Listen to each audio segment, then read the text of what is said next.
You are the next generation.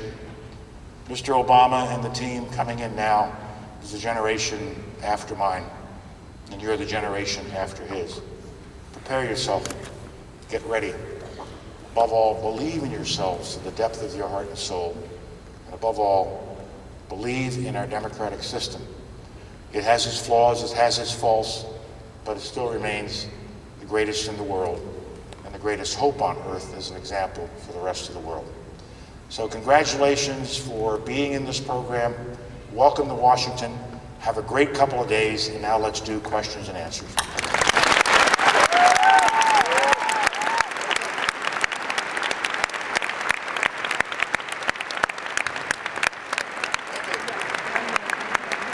Same time. All right, questions. Where are they? Hi, I'm Erin Adams, and I'm from Tallahassee, Florida. You may be from Tallahassee, but where are you right now? I don't. Oh, I got you. Okay. I'd like to know what your greatest struggle in becoming a leader was. My greatest struggle in becoming a leader, understanding my strengths and limitations. I'm not going to share with you my limitations, but I know what I'm good at. I think I'm good at focusing on a problem. I'm good at solving a problem because I know how to encourage people to tell me what they think and to get all input that I can then use to solve a problem. So I think I'm a pretty good problem solver. I think I'm pretty good at motivating and inspiring people. I have some shortcomings that I know about, and I do all I can to recognize those shortcomings and compensate for them. I also make sure that I have people who also understand my shortcomings, who are out there, who will constantly feed to me where they think I have made a mistake. Even at the most senior level, when I was Secretary of State or Chairman of the Joint Chiefs of Staff, I would always have in my office a phone that only a few people had the number of, and nobody ever answered that phone but me.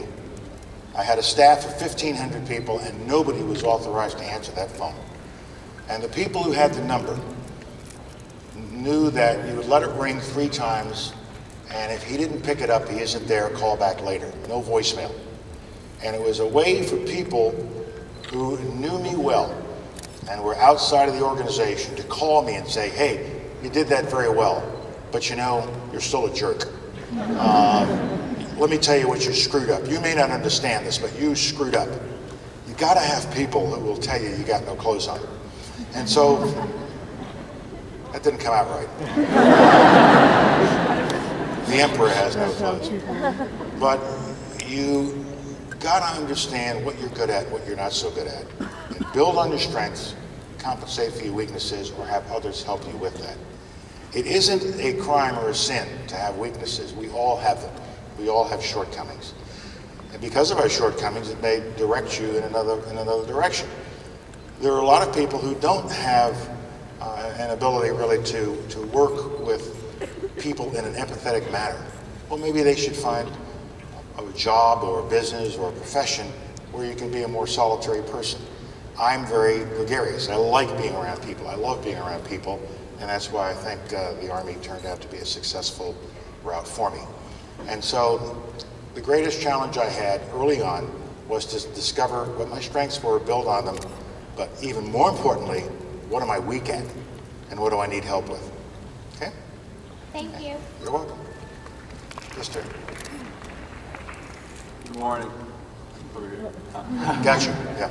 Hi, my name is Brandon Smith. I'm a senior at Indiana University.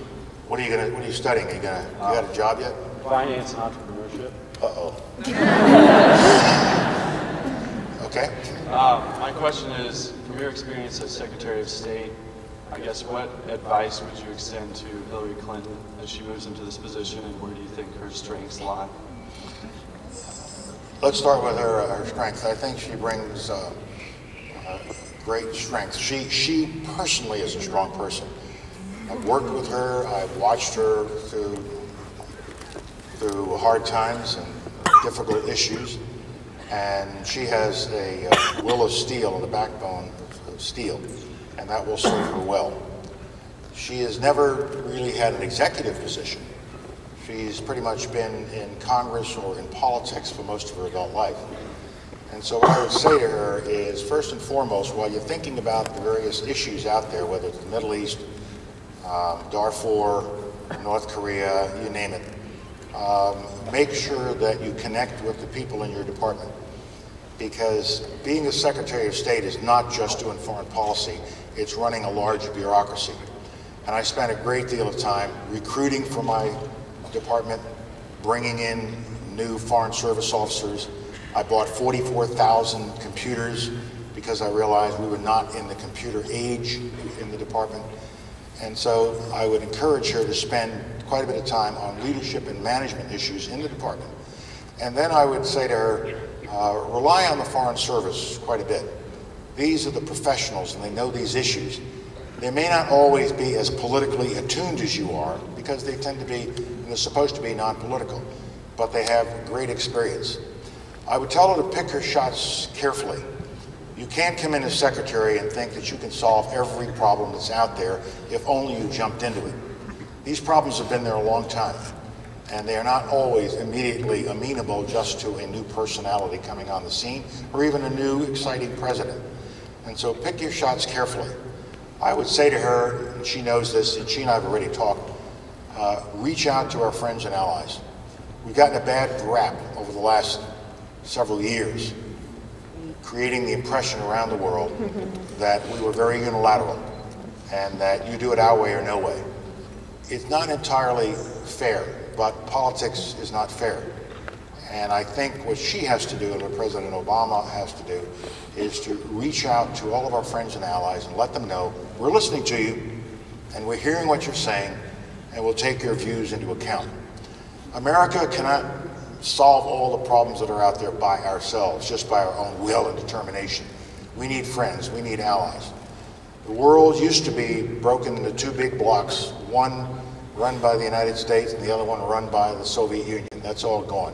There are lots of power centers in the world today. China, Japan, the European Union, Russian Federation. And in order to solve problems in the world, you need the cooperation of these various parties. And so I would tell her to spend a great deal of time refreshing our alliances and the major strategic partners that we have. China is not in an alliance with us. It's a totalitarian regime. It is still a communist regime, but they trade with us. They're lending us most of the money we need to deal with our problems. And so we have to have a good relationship with them and be very pragmatic about it. Don't be ideologic about it. It doesn't mean we don't have a vision, we don't have a view of things, but at the same time, listen to the view of others. I remember early in my term, we had an incident where a Chinese plane ran into an American plane, you may recall. Chinese plane crashed, the pilot was killed, our plane made an emergency landing on Hainan Island, suddenly arrived on this Chinese airbase. Major problem evolved. And over a period of 10 days to 13 days, we resolved it. We resolved it because my team and the Chinese team talked to each other. And I had to know what they needed to solve the problem, and they needed to know what I needed to solve the problem. And I listened carefully to their needs. It's a communist country, but it has a public opinion. It has the widow of the dead pilot who's screaming on CNN. It's got other issues, and I had to understand that. And when we finally solved it, they said to me, you know, you have to apologize for what happened. I said, I can't apologize. We didn't cause the incident, therefore we won't apologize. You apologize. No, we're not going to apologize. You apologize. And we were like two 12-year-olds. No offense intended to 12-year-olds. We were arguing back and forth. And after about 24 hours, I said to the Chinese foreign minister, I'll tell you what, we can't apologize, but we're sorry.